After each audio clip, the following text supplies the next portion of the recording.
the person we're speaking to tonight is a whistleblower and is somebody that, but is an inconvenient whistleblower. Well, it's very, me too, unless it's the Democratic Party. Well, because again, more times than not, everything that is done that is captured by corporate media is done for a profit motive. And if you get in the way of that, well, we can't have that. Yeah. I just wish more and more people would wake up to this realization. And you in particular took a really bold chance in a very Biden blue district to voice support for the next lady who is coming on, who literally rocked the political atmosphere. So, but let me preface this before we bring Tara on. So, and I say this multiple times, I'll tell anyone who listens, I do not know a single adult woman that has not been violated in her life. Not one.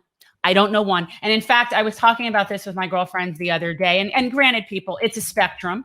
It's a spectrum ranging from, harassment, jokes, all the way up to, what the Bill Cosby effect. I mean, like it's a spectrum. But, so for people to doubt somebody's claim is so absurd to me. It goes against all logic and reason, because I know that I don't know an adult woman that hasn't been violated. So why would I not believe somebody? So for somebody to come out and be brave and talk and tell their story, and then just have to get so much crap for it is really annoying to me. So I'm just going to put that out there. So without further ado, we're going to bring on a lady who has made a tremendous impact in a positive way. And she has a new book. And she has a new book. Yeah. And really, like you said, was a very inconvenient voice in a movement that desperately needs to maintain itself, because there is a lot of abuse of power, and there is a lot of abuse of power by powerful men against vulnerable women. We're not vulnerable. We're just women. Well, and that's not, and you know so what? Vulnerable is not a good word. No, all right. Somebody can have me for that. All right. Fair enough. All right. But without further ado, we are very pleased to welcome to the show, Tara Reade. Thank you so much for coming to Generational Change. Thank you. Thank you for having me. Can you hear me okay? Oh, yeah. Absolutely. Great. So I have been wanting to meet you and talk to you since you first went on Katie's show, because Katie's a friend. Okay. And so when I saw that, I'm like, oh, yeah, I really want to talk to you. And now that you have a book out, we have a perfect opportunity. But I really felt for you. And like, I really felt like, because your story, while the person is unique to your story, is pretty common. And I don't think people really understand that. So when somebody's calling you out, I feel like they're calling out everybody. I had a boss that rubbed up against my back with his wiener while I was sitting at my desk, and rubbed my shoulders and rubbed up against me. So it's like, that was just a regular day at the office. So, when people would discredit you, I found it infuriating. So welcome. And if you would talk, I mean, we know the story. We don't need to get into that unless you want to, but we don't. I just want to talk more about the after effects of what happened to you from coming forward. Well, thank you. And thank you so much. It's an honor to be on your show. I love your show. And it's hard to follow Raymond, because he's pretty amazing, by the way. Okay. Seriously, 17. Yeah, I wish I had some of the same feelings that you did. I was like, what was I doing at 17? And it wasn't that. So, no. But he's very, so that's something to watch. Also, you mentioned Katie Halper, and I just want to say, she's so brave. She was so brave to lift my voice, and has taken a lot of professional heat for that, as did Megyn Kelly, as did Rich McHugh, as did several other, people that amplified my story, including Ryan Grimm. And they were brave journalists. They were brave to do it. And in Katie's case, she's a podcast host, with that has a lot of, they do deep dives into a lot of different issues, but yeah. So the aftermath was amazing after coming forward, of how much vitriol I experienced. I was prepared for it to an extent, because it was Joe Biden and it was an election year, but I wasn't prepared for that, what happened. First of all, I came forward the first time in 1993. So when it happened, I tried to go to my supervisors and went and tried to make a sexual harassment report. Had I been interviewed in person, I was going to then reveal the sexual assault. But I didn't want to just write it down on a random piece of paper. I was too scared to go to the police at that time. I was threatened, and I was shut down in 1993, and I was forced out of my job. Then I remained silent for a long time. And I had very mixed feelings about Joe Biden because I was in politics. I was involved as a Democratic, activist, pretty much mainstream establishment, what you would call now establishment. It was a little different then. It felt different. Now I look back and I think, oh, why didn't I see all of the things that I see now? But I didn't at the time. And I earnestly thought I was trying to do good work. And I thought maybe Joe Biden had changed, or maybe my experience was unique. And I put a lot of self-blame on myself. And then in 2019, when Lucy Flores came forward, there was a pivotal moment when she was on The View, and Whoopi Goldberg was so awful and brutal. And I had seen a clip of it because I don't even watch television, but someone had sent me the YouTube clip, and I just knew. And then a colleague had said, hey, Tara, what do you think about coming forward? And then I was in a writing group. One of the people was the publisher of the local paper, and he said, hey, would you be willing to talk to a reporter? And I just did, but then I immediately got scared and kind of shut down and talked about the sexual harassment, and then finally came forward in 2020. But when I was coming forward, there was rumors Joe Biden was going to drop out of the race. So it was really stunning the way all of that kind of unfolded for everyone, I think. I think Bernie Sanders' sudden drop out of the race was very surprising. And immediately after Bernie Sanders, within 24 hours, I was being called a Russian agent. I was being trolled. It was on, so to speak. Oh, generally what? No. We had an echo. Sorry, we were muted. I had muted. Okay. But all of the attacks were about you personally. Yes. And of course, because that's what people have to do when they really don't have any substance to what they're saying. And even the stories that I remember seeing stories that were unflattering, and I don't even recall what they were, but I'm thinking in my head, even if all of that is completely true, which I don't know, but at that point, I don't know.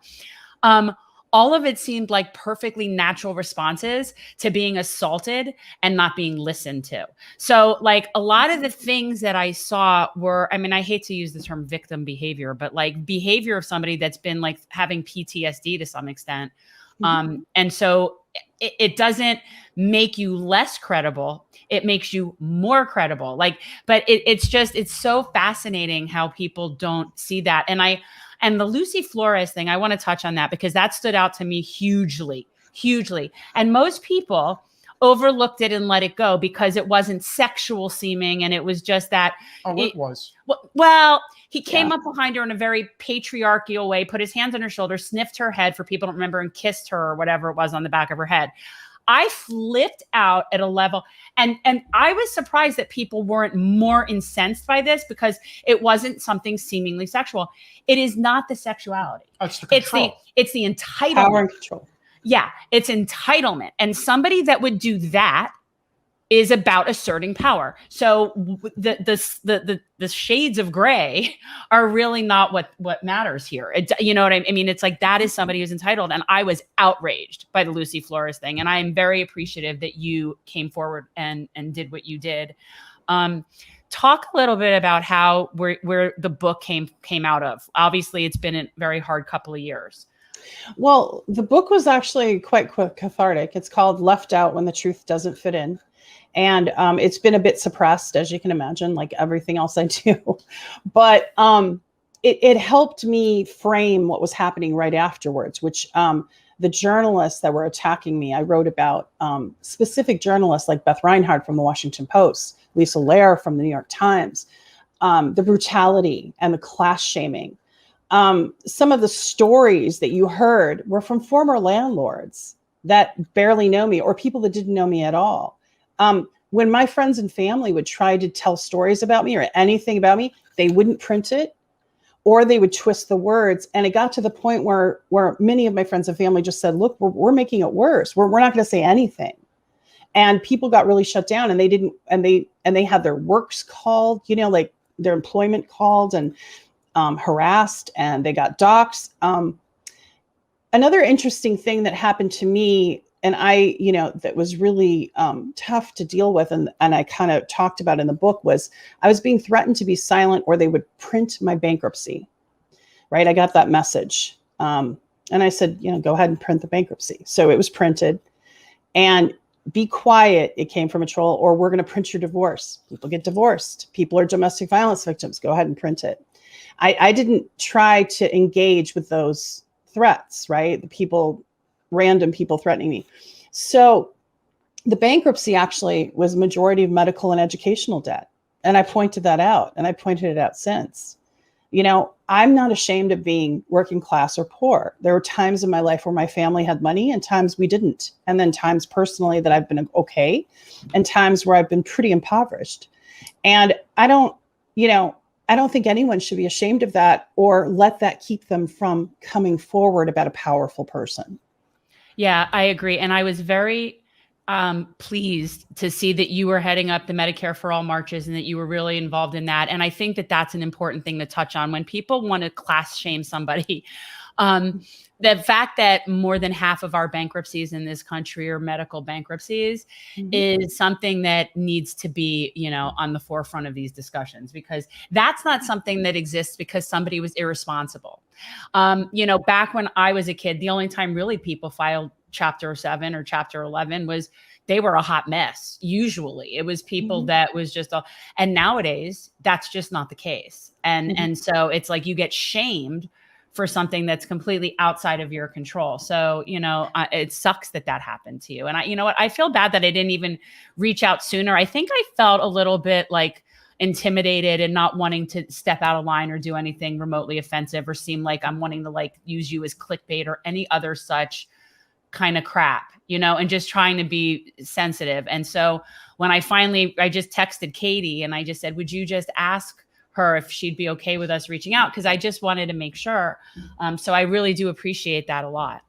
Well, thank you. I mean, I love podcasts that are independent podcasts trying to lift a voice to something that the mainstream media will not, and many people are getting demonetized or deplatformed right now. So your voice is really important, and you're lifting other voices, like the school system issue that you're mentioning, the educational issue.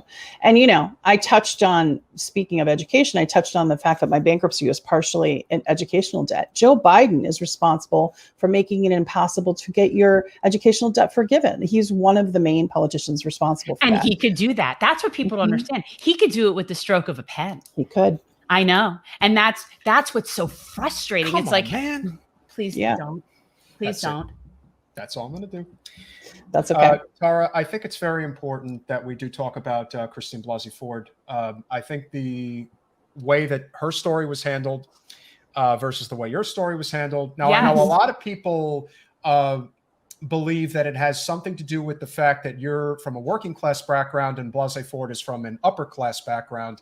I still think a lot of it just has to do with the fact that the liberal elites run our mainstream media. That is a fact, and they were willing to go after Trump with reckless abandon. But when it came to somebody like Biden, I think if this was if your story had come out, let's say in the fall of 2019, it probably would have been a much different circumstance.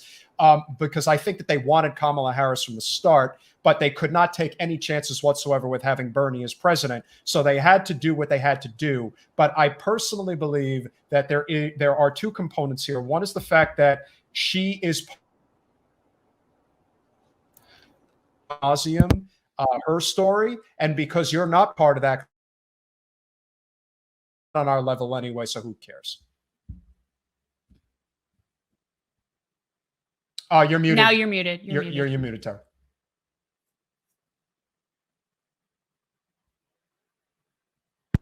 Can you hear me now? Yeah, we can. Now you're back. What I observed about this is that I think that the liberal elites would have done this in 2019 or 2020 or back in, when they could have. And the reason I think that now is because of Cuomo, how they're handling Cuomo's accusers. And I think that the Democratic Party has become the party of predators. I think they're a wolf in sheep's clothing. I don't think they're interested at all in ending rape culture. I think they use Me Too as a shield to cover up their own behavior. And I say this because, as you know, I had worked as a Democratic operative. When they came after me, there was no obvious things. There was no mental health. There was no criminal activity. There was nothing. So they were throwing noodles at the wall. What's going to stick? So, okay. So they kind of changed the narrative and said, well, she's, a shitty tenant, or she's like bad. She has That's the thing. It was all these ridiculous, personal, unrelated things. Coming from the political party that claims to care about poor people. I say, even if all of those things were true, they are completely irrelevant to the point. That's why I just thought it was so ridiculous. It didn't matter. Right. And you could have been a shitty tenant. I don't know. But and probably I was once in a while, but but who cares? It doesn't change what happened in 1993 when Joe Biden had me in that hallway. Right. It doesn't change it. And I think that this really gets to this. This is what comes to the legal component of this story, which is at the end of the day, the only thing that matters here. There is a sealed file at the University of Delaware. He keeps going back to this. Oh, but this is what matters. True. Because if there is a legal file that basically can prove whether or not Tara Reade did in fact file a report against the senator at the time, forgetting the fact that Tara's late mother went on Larry King and said, I heard that. What do I do to help my daughter who's in a situation with a very powerful person? You can say whatever you want about that, but you know what? When it's in legal writing and the University of Delaware refuses to release the file, then they're hiding something. Right. That's how I look at this. Well, it is. If you have not, right. Yeah. I mean, obviously. I mean, do you go ahead. I'm sorry. I've tried several times with the University of Delaware, and I have the emails back from them saying FOIA does not apply, Freedom of Information Act. They refuse. And it's my employment record. And there was this kind of little dance that Biden did about where they were. He knows very well they weren't with the Senate. The Senate returned them to the chief of staff, who's Ted Kaufman, who I made the complaint to directly before I even went outside the office. I went through protocol. He knows exactly where that is. They all put those in a sealed files in the University of Delaware. And so it's not just my case. There's others. I'm positive. Well, I mean, look, when this was happening with you, you're not talking too far after what went on with Anita Hill with Clarence Thomas. You're talking about an entire environment. And I, you and I are not that different in age. I was born in 71. And so like when it was 93, I just graduated from college. And I remember, and it was, it was different. There wasn't, nobody talked about date rape. That wasn't a thing. That wasn't a thing. In fact, in most states then, it was still legal to rape your wife. So it's right. So like this is, to complain about this or file a complaint at that point, it's completely like, to me, reasonable that it would have been dismissed and hidden, because that was the culture at the time. So I don't know why anybody would act remotely surprised that they're covering something up when that's what was always done. And if you look through, there was and I wish I remembered the outlet that covered it, but they caught the Biden team, the campaign team, going into the University of Delaware and getting some looking for something. Oh, I'm sure that I don't know. It was right around the time, and then somebody like elevated and said, "Hey, what are they doing? Like, what's going on?" I do not have proof, but I can almost guarantee you that file that was sealed at the University of Delaware, it's been unsealed and it's been reviewed, and then it was sealed again. And that's it was destroyed. Or it was just, I hope not. Maybe. I hope it wasn't. Maybe. But I don't trust any of this anymore. I got to tell you, I don't. I have no faith that there aren't people bought out at every single level. Like the corruption is so deep, it's everywhere. And this was something that we were talking about with Jordan Cheriton of Status Quo just a little bit earlier about the fact that the issues that really matter are issues that never seem to get the proper attention that they really deserve.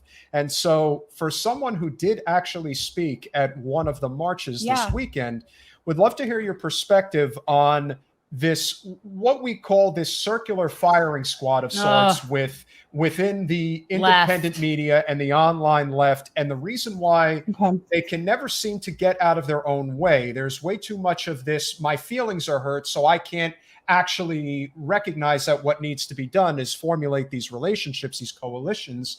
Because if there's one thing that people with corporate power do, even if they hate each other, they unite against non-corporate power every time. Absolutely.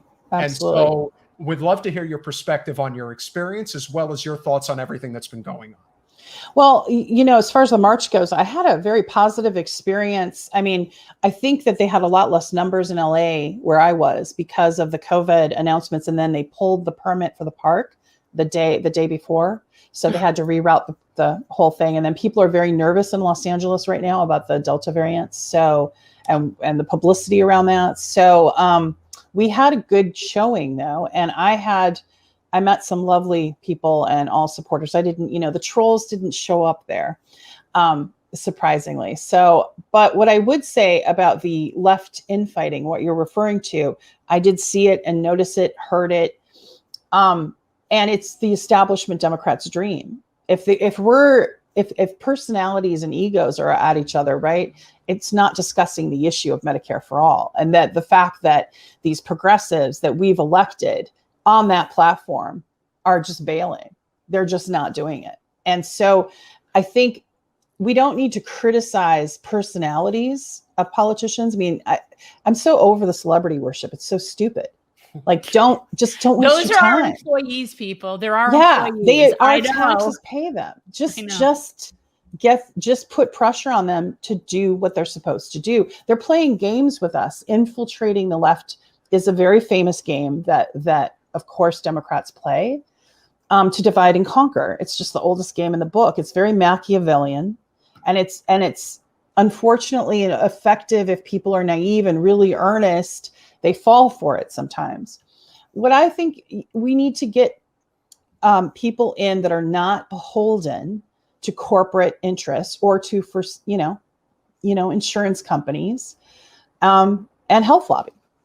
So until you have the politicians that aren't getting money from them, they're not going to represent the citizens' interests. I mean, it's just logical, right? Right. Well, that's what I always say. It's Occam's razor. It's not that complicated. The most simple explanation is usually accurate and true. And that's, obviously, and I think it's interesting. Well, I still find it fascinating. There's that many people that have supposedly signed on. There's that many people in our Congressional Progressive Caucus, but yet none of them are really fighting for it. So you could have the best intentions and you could say, I support this legislation.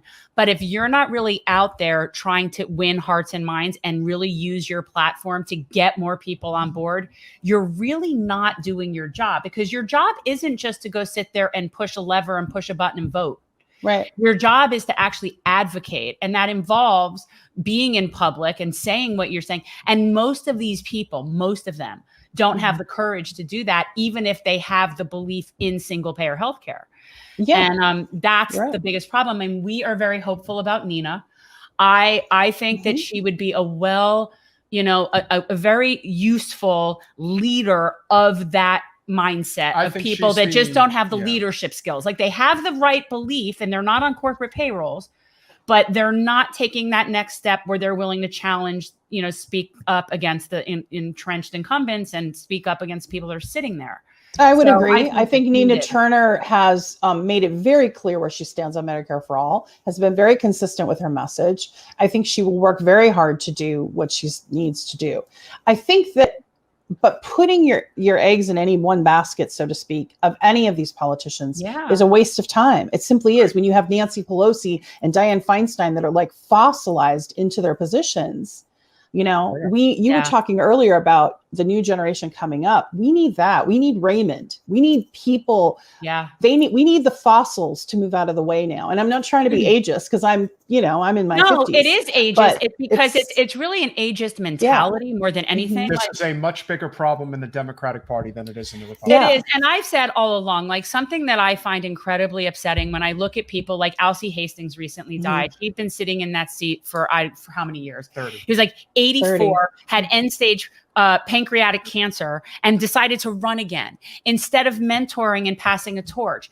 It's their need to hold on to their power. And I said from the very beginning, first of all, I was infinitely more scared of winning than losing. I mean, like, I don't want that job, but it's really more about getting the corporate money out and bringing in and being a seat to the people and training someone younger, preferably, to take that position. Like I always said, I wouldn't ever be there. Like the idea of even being there 6 years makes me like freak out. Yeah. So like the goal is to train people like Raymond to do this job.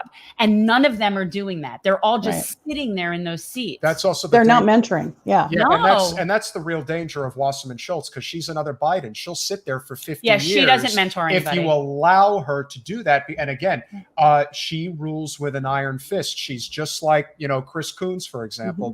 There are these representatives who do not get in their way.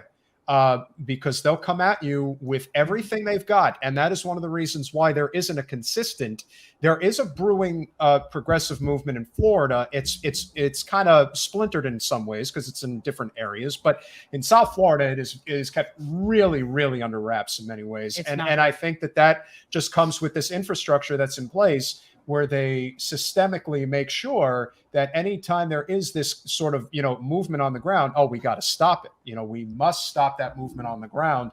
And I think that that's where this whole conversation comes full circle. We really do need to be working in concert, because even though it isn't necessarily politically convenient, it's still the right thing to do. And eventually people are going to recognize that until you are willing to challenge power, power will never be challenged, and it'll never, you know, it will never give in to the demands of power. The people concedes nothing without demand. So Tara, talk about like really what you would want to be like people to know about this book that are looking into. It's not plugged in. Okay, I know. You know, like if you were going to describe what this is about and what the message is for people to get this book, and then we'll talk about where people can get it, because I didn't see it at the bookstore today. Oh, okay, yeah, it's pretty suppressed, as I said. You can have your bookstore order it, I believe. And I know people are not wanting to do Amazon. It is on there, and a bunch of trolls, you know, tried to review it, of course. But you can get it from tarareadeauthor.com, TARAREADE. Could you do an Audible? I am doing an Audible. I've procrastinated that as long as I possibly could. I've gotten extremely okay. All right, you know what? I am a procrastinator, but it's gotten to the point of, I have to do it, so I'm going to do it. Yeah. I do an imitation of Beth Reinhardt's voice from the Washington Post. Oh, that's really good. See, no, and I've gotten really into Audible lately for specifically nonfiction. I don't think I would love it for fiction. I haven't tried it. I don't know, but for nonfiction, and when it's the author doing it, it's the best. You're getting a private lecture. I'd much rather. More time? Tara Reade. Author.com. Author.com. And then you can also ask your bookstore. And if you want to go to the evil empire of Amazon, you can do that, but we're trying to avoid. That's not how we're going to solve that problem. If we all decide not to, he still has military contracts. Like, it doesn't matter. We can't. Boycotting Amazon is not going to help us. Yeah. I guess you're right. It's kind of amazing how much he looks like Dr. Evil. So what is the main theme? Like, what is what were you really wanting to put out? I was really sad about the way the vitriol causing other survivors to be scared to come forward about powerful men, and particularly the generation behind me. And, you know, my daughter's generation, she's 26 years old. And it was really important for me to write a book from a more, perspective where there's complex trauma. I talk about like what's happened to me in my life. And then afterwards, it starts with me having to leave my house because my landlords have evicted me, even though I've paid rent, but because on CNN, they saw that I had a death threat. And so they came and said I had to go. And in the middle of the pandemic, I had to find housing and leave. And it's been very hard to come forward, but I wanted to send the message that you can do it. And then actually I'm coming through it now, and I don't regret coming forward at all. And, I really, that truth, that, not holding that secret for that powerful person, and just it's very freeing, and it's very and I'm not trying to be cliche, it really does lift you and feel good to have that lifted away from you and putting it out there instead of carrying it. And I have a podcast coming, RT, as you know, I write op-eds for RT, for Russia Today, and RT has been gracious enough to produce a podcast, and it's going to be called Surviving the Politics of Survival with Tara Reade. Oh, that's really cool. Yeah. That's really cool. I'm staying in there. It's so important. It's so important. And it is definitely something that really has happened to everyone. It has, in one way or another. And everyone people don't experiences understand trauma. that. Yeah. Well, that's why Alyssa Milano's behavior surrounding your story was particularly egregious. And there are, I mean, there's a lot of people you could point to, because again, there's hypocrites out the yin yang when it comes to closely observing the way that people handled, again, Blasey Ford's story, anything related to any of Trump's liaisons or shenanigans therein. But your story in particular really removed the veil. It really did, because there is this hypocrisy that exists on the left of the right are the criminals. They're the ones who do all this bad stuff. In reality, you're pretty much equal in regards to the nefarious behavior. It just depends on who's getting caught. I find it worse with the Democrats, actually. It bothers me more with the Democrats. Because the hypocrisy is just no end. It's suffocating. Yeah. It's suffocating. And I find it worse. And the thing is, from them to me, it's infinitely more of a betrayal, in a sense that I registered as a Democrat when I first registered to vote. And in my mind, that was the only option, you know, and they somehow represented what I thought were regular people. Well said, Travis. And so that's the problem. I know I wanted to get Rose to come on, and you know, I wasn't able to get her to come on tonight. But yeah, she's definitely someone who loves to speak her mind about this issue. Rose is amazing, and she's been you know, pivotal in helping my healing, and she also did the forward to the book. She also took a great professional risk by coming forward about me, and again has taken professional heat for that, for standing with me. But she stands with survivors, not you know, just me, but like other survivors. She's very you know, consistent with that. Alyssa Milano is not worth, you know, even talking about. Rose McGowan she's a creative force that creates a lot of beautiful work. Her music, Planet 9, her book, Brave. I mean, she's an artist. Yeah, she's an artist. She's an artist. Yeah, she is an artist, and artists are very, very like cool people all the way around. So absolutely.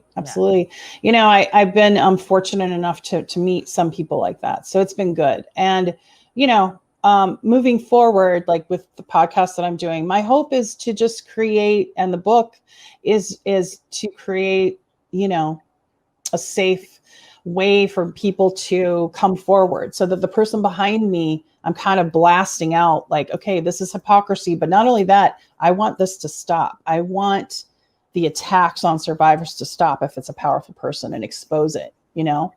Right, because you get violated twice.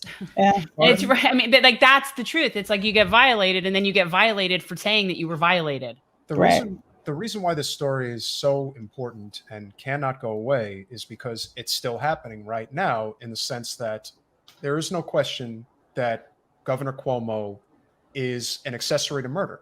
He is. He played a role in those nursing home deaths. Yes. 15,000 that are on paper. You don't actually know for sure, but we all know the number's larger than that. And it just came out the other day that the Justice Department will not be moving forward with an investigation. They dropped the charges. We're not even having an investigation. Nope. And the only reason that is happening, I don't care what anybody thinks or has an opinion about it, there is one reason only that is happening. The governor and the president have a personal relationship. That is where it begins, and that's where it ends. And when you want to make something go away, go to the very top, and then it just disappears. And if anyone can look at a case like that and think that should be swept under the rug, I mean, what more can you say? Well, and of course the Democrats, they're willing to overlook all the other, you know, sexual assault allegations and all that other stuff against him, because he's one of theirs, even though really is he? Lindsey Boylan came forward. Ronan Farrow did a piece in the New Yorker about Lindsey Boylan. Rich McHugh, who's Ronan's writing partner, did a stories about me. I mean, it didn't matter. You know, Biden's president, Cuomo's still governor and will remain governor. And the message to women, by the way, for anybody who's interested, is it's really bad. Yeah, it really is extremely offensive that there's less value on women. Obviously, because if women were valued at the same level as men, then these people wouldn't be able to maintain power positions when they have used those positions to violate women. Well, and one thing I wanted to ask your opinion about this, someone had tweeted at me and said, well, I want my president to be strong. I want them to be like a predator. And I said, I was so offended by that. I just didn't respond. But like, what do you do with that mentality?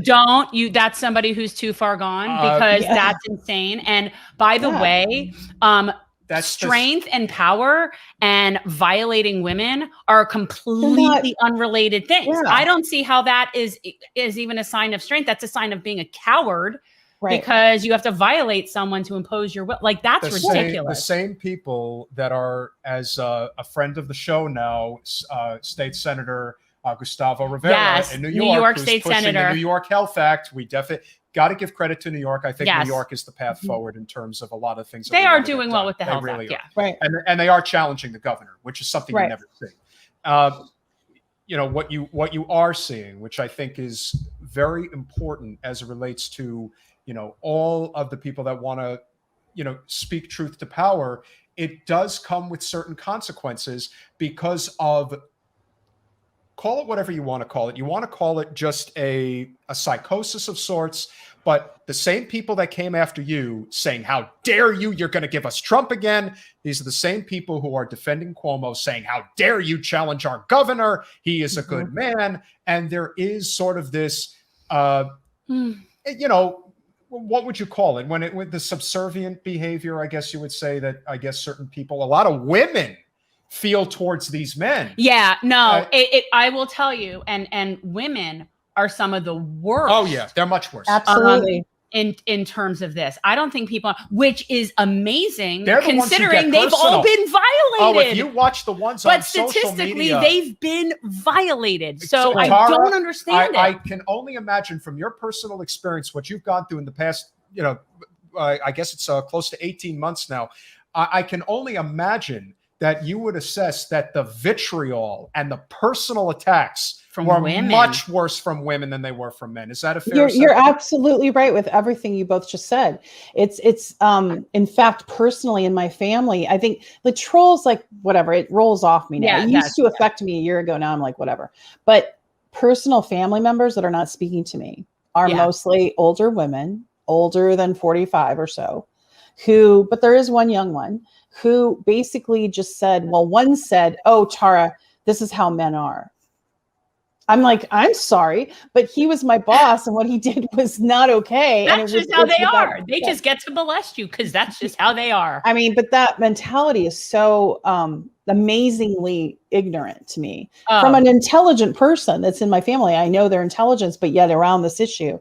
What I have come to know, you know, talking to like Lou Godbold, who is an expert in brain trauma and that kind of thing, the effects on trauma on the brain. And she's also a Weinstein survivor. She shared with me that a lot of the people saying those things have unresolved trauma.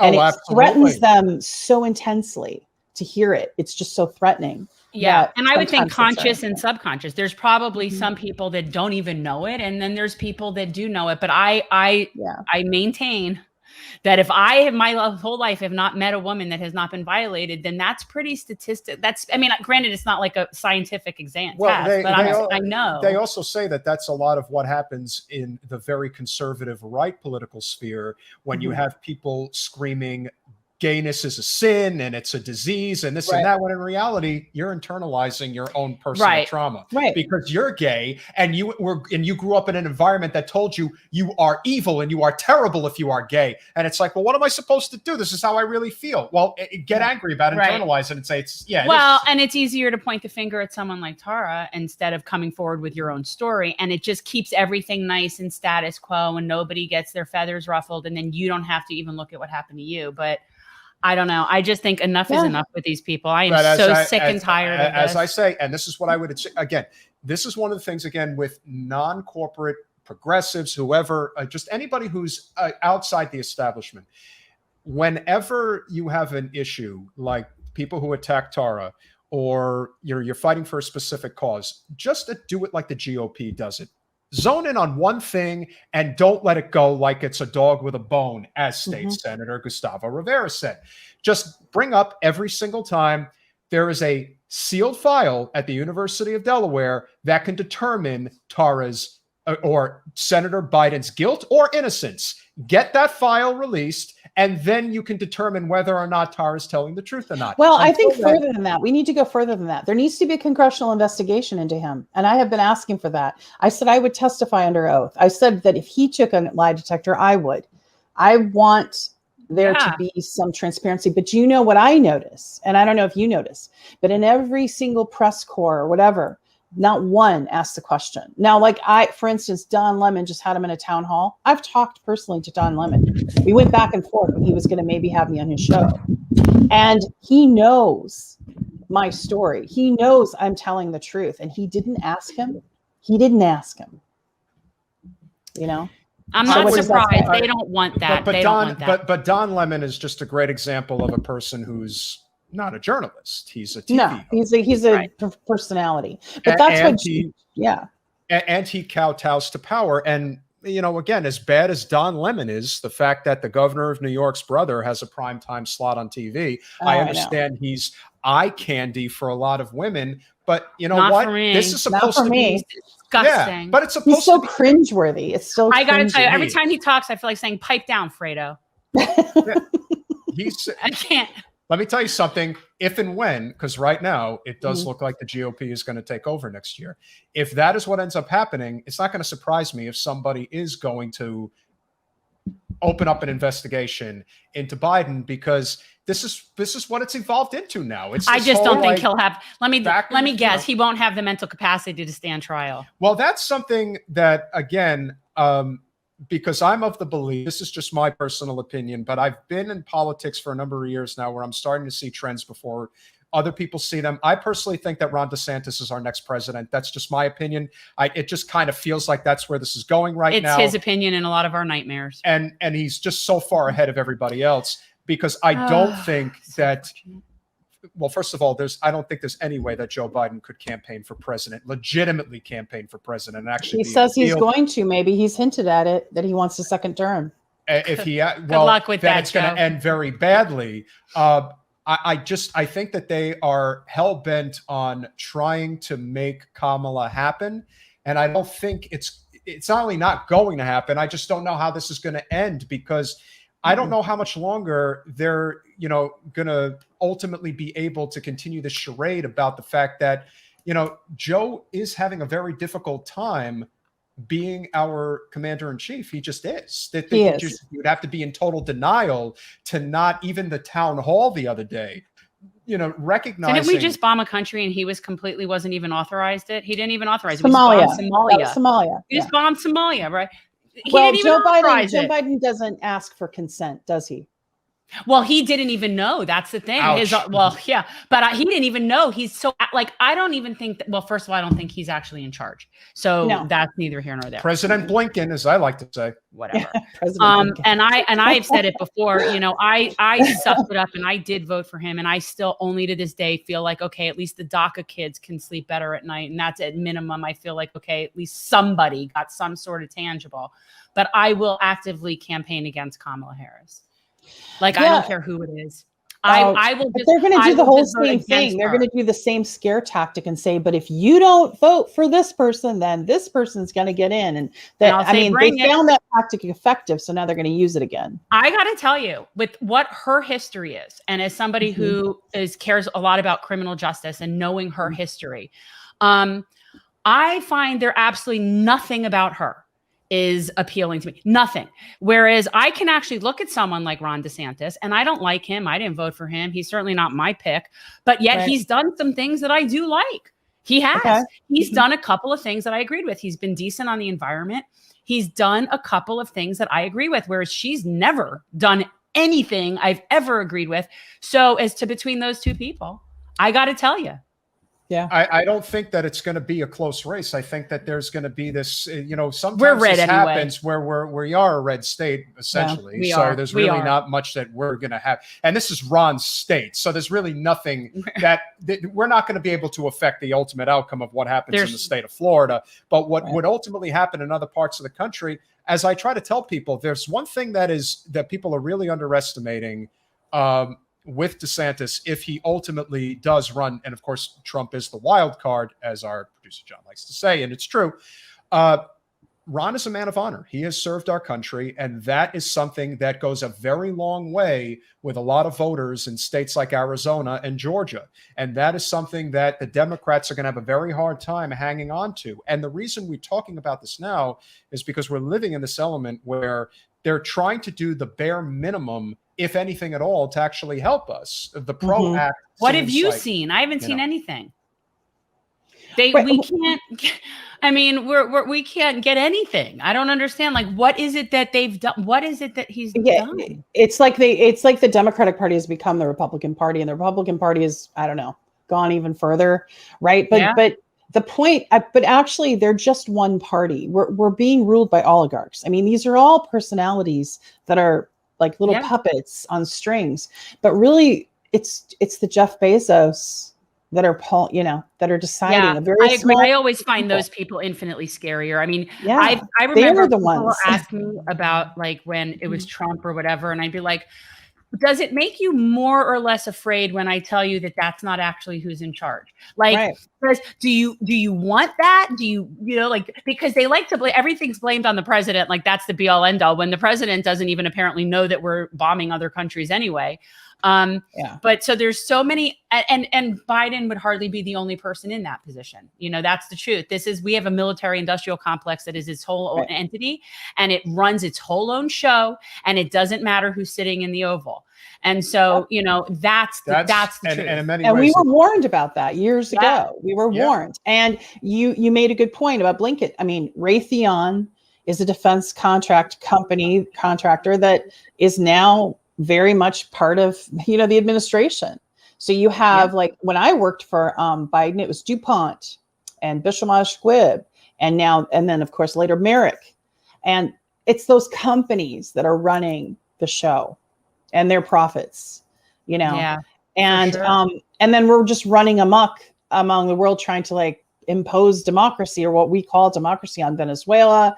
What we're doing with Cuba by weaponizing sanctions. It's ugly, but it's starting to kind of fall apart because voices like ours are being lifted. Independents are saying, and I've always been anti-imperialist anyway, but those anti-imperialist voices are starting to come through, I think. And that's where the unification between libertarians and progressives must come through, because the military industrial complex is what more or less runs the country through Wall Street's corporate interests. That is where the rubber meets the road.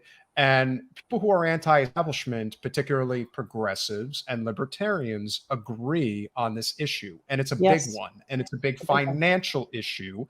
And it's one that we need to start working together on. And this is where the whole conversation comes full circle about the need to formulate these coalitions and why they are so important to recognizing that the circular firing squad is not going to work anymore. You got to stop doing that nonsense. And, we saw it on both sides. We saw it on the people who were trying to basically sabotage the marches. And we saw it on the side of the people who were organizing the marches. As far as I'm concerned, Absolutely. What are you marching for? You're marching for Medicare for all. That's why we're out there. Who gives a damn? Because if you get it, that lunatic, crazy person who's, living out in the boonies somewhere in America that has a Confederate flag and, the Blue Lives Matter and all that stuff. Well, guess what? If you get Medicare for all, they're getting health care too. So you better suck it up, Buttercup, and recognize that the only people that really matter when it comes to this fight are the people that are up there that you can't hit.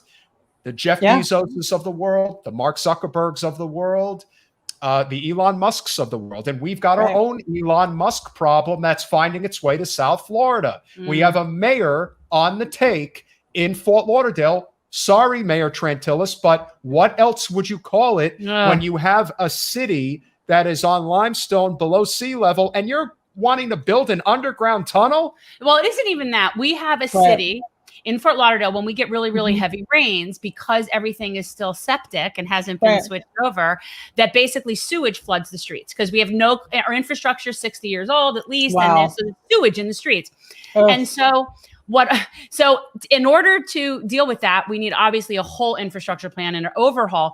And instead, the mayor of Fort Lauderdale is having discussions with Elon Musk about building a little shuttle pod tunnel that will quickly transport people from downtown to the beach underground.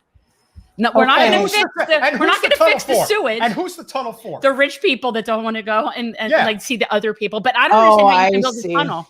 Through sludge, through shit. I mean, like I call it the river of sludge. It's disgusting. And, I know you have a delicate ecosystem there too. And you have manatees that are endangered and other sea life and things like that. So, you need representation that's taking all that into account. Yeah, for sure. Yeah. And below sea level, my brother lives in Savannah, Georgia. So I know what you're saying. When there's flooding, it's bad. It's no joke. And no. Yeah, but maybe the rich people going in the pods underground during a good flood will be, that'll have some natural consequences. Hey, here's hoping. You can't drink oil. You can't eat your money. And you can't eat money. And there's not enough space pods to get you off this planet. So you better wise up now before it's too late. Right. Tara, if you have any final thoughts, we really appreciate you coming on this evening. Again, guys, the book is Left Out. We highly recommend that you go anywhere but Amazon. But if you must go to Amazon, obviously it's for somebody who absolutely deserves to have her book bought and read. We've obviously had several people in the chat already this evening who have mentioned that they've already bought your book, which is wonderful. Nice. Obviously, there are others that should do the same. Anything you're working on? Anything you want to plug? Please, the Left Out, When the Truth Doesn't Fit In, of course, that book is going forward, but check out my RT op-eds. I do have a Substack, so I'll start being more regular about getting those out once they've printed in RT.